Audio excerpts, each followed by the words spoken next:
Assalamualaikum warahmatullahi wabarakatuh. Alhamdulillahi rabbil alamin.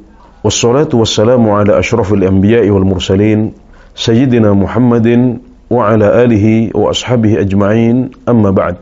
Anggota grup WhatsApp Dirasah Islamiyah yang semoga senantiasa dirahmati oleh Allah subhanahu wa ta'ala, kita lanjutkan kajian kita dari kitab Matnul Ghayah wat Taqrib karya Abu Syuja' al-Asfahani rahimahullahu ta'ala.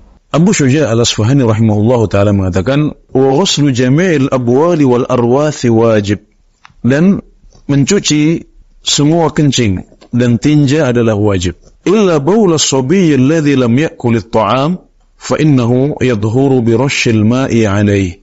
Kecuali kencing bayi laki-laki yang belum makan makanan, maka itu suci dengan mencipratkan air yang merata ke tempat najis. Itu sudah cukup.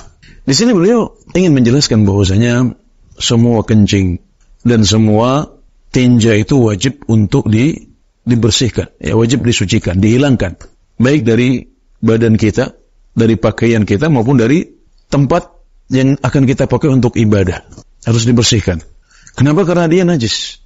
Dan ini mencakup kencing dan tinja manusia seperti yang sudah kita jelaskan, juga tinja dan kencing binatang yang tidak dimakan dagingnya seperti anjing, kucing, babi dan yang semacamnya.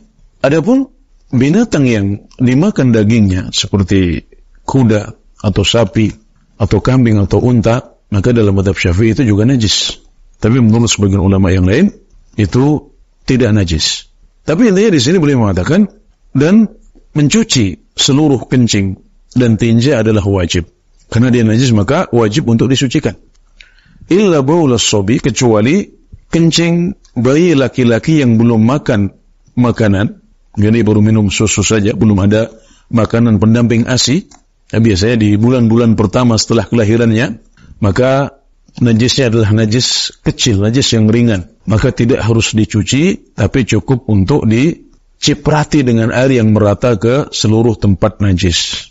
Apa bedanya antara ghusl, mencuci, yang wajib dilakukan untuk pakaian yang kena semua kencing, atau nadah dan rash yang cukup dilakukan untuk air kencing bayi yang masih kecil, bayi laki-laki yang masih kecil yang belum makan makanan? Bedanya apa? Kalau mencuci itu kita menyiramkan air di situ sampai mengalir, itu namanya ghusl, mencuci. Tapi memercikkan air sampai rata tempatnya, itu namanya rash.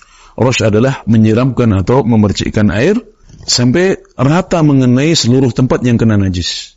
Kalau yang kena najis adalah celana bayi laki-laki ini, cukup ambil air, kemudian kita cipratkan atau kita percikkan, tapi dengan syarat itu mengenai seluruh bagian celana yang terkena kencing itu.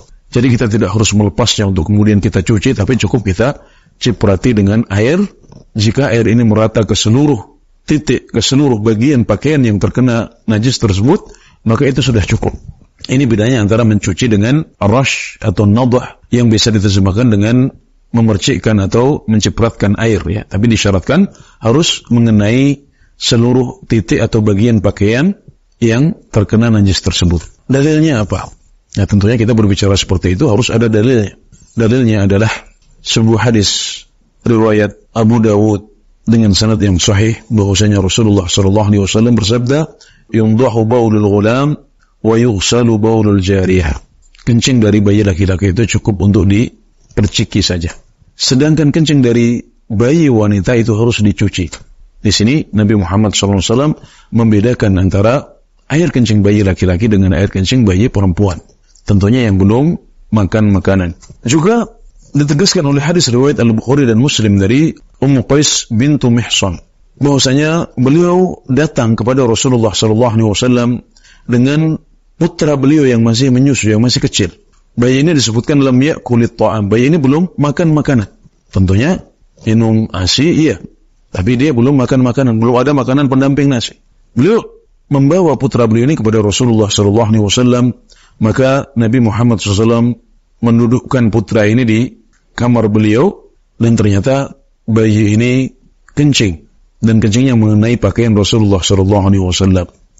Maka Nabi Muhammad SAW kemudian meminta agar didatangkan air, kemudian beliau memercikkan air pada pakaian beliau.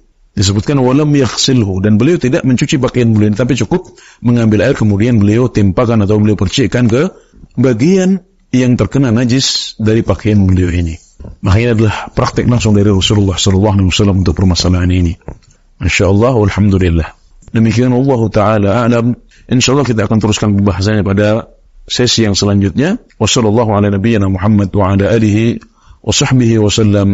Wa akhiru da'wana anil hamdulillahi rabbil alamin.